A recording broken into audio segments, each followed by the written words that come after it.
अस्सलाम वालेकुम। कैसे हैं आप लोग सब? उम्मीद है सब ठीक होंगे। अल्लाह पाक सबको अपनी हिफ्ज़ व अमान में रखे। और चलें जी, आज का मेरा व्लॉग स्टार्ट होता है किचन से।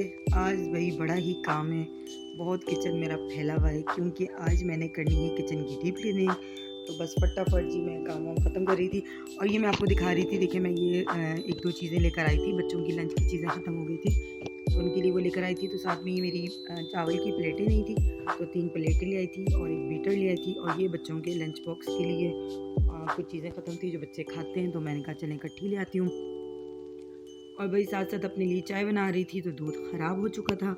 और जब दूध ख़राब होता है तो मैं उस दूध का ये बना देती हूँ, ये बोली टाइप की चीज़ होती है ना, खोया और बोली जो भी इसको बोलते हैं, तो मैं ये बना देती हूँ अक्सर। तो बस ये फटाफट बना के उसके बाद मैंने सारे किचन के बर्तन निकाल दिए थे, यानी कि स्पाइसेस जार और इस टाइप की जितनी पूरी किचन की चीज़ें होती हैं सब, क्योंकि वो डस्टिंग वगैरह भी करनी थी और ये सब चीज़ें भी निकालनी थी। तो ये निकाल के खाली करके और ये सब मैंने धोया है। अब यकीन करें इन सब चीज़ों को धोने में 3 घंटे मेरे लगे हैं। गरम-गरम पानी से धोया है सब कुछ, तो बड़े ही चमक गए हैं ये। और जितने बर्फ़ के बर्तन थे सब, क्योंकि मैंने रख दिए थे इनको थैली में डालकर, यूज़ तो होते ही नहीं थे।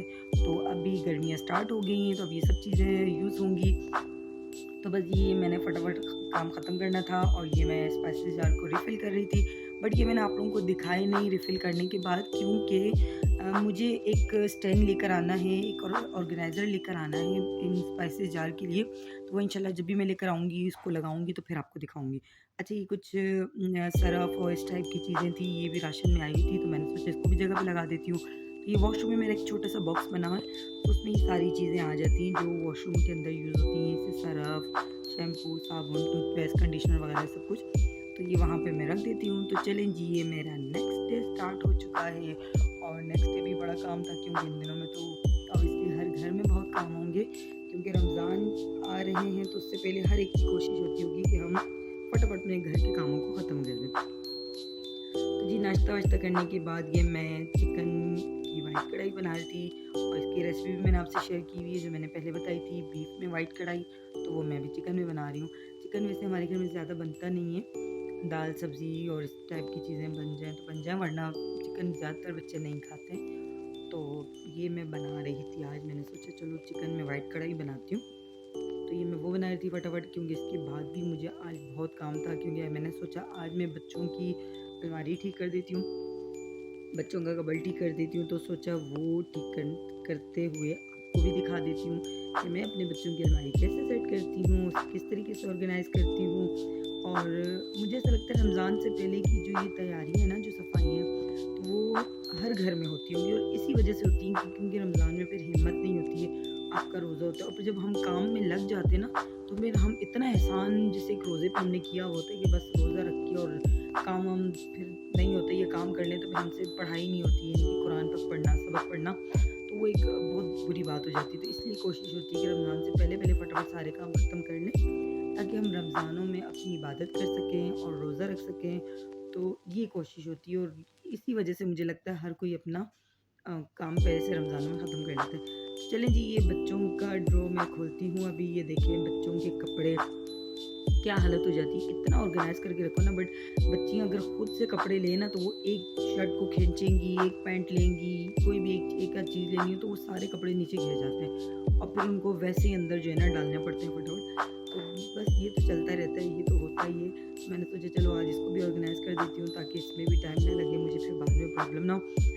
तो ये साथ-साथ मैं कपड़े फ़ोल्ड कर रही थी और कपड़े फ़ोल्ड करने से पहले मैं 3-4 घंटे पहले बच्चों के जब ये पूरा खाली करती हूँ, तो इस ड्रॉ में मैं स्प्रे कर देती हूँ, किंग टॉक्स करती हूँ, ताकि कोई भी ऐसे कीड़े वगैरह ये इस तरह के होते हैं ना, बच्चों के कपड़े भी ख़राब हो जाते हैं, बच्चों के, बड़ों के अक्सर अलमारी में होते हैं। तो वो आप स्प्रे वगैरह कर दें और काफ़ी घंटे तक अगर आप खुला छोड़ें ना, तो वो स्मेल भी चली जाती है और कोई ऐसे जर्म्स वगैरह का भी डर नहीं होता है।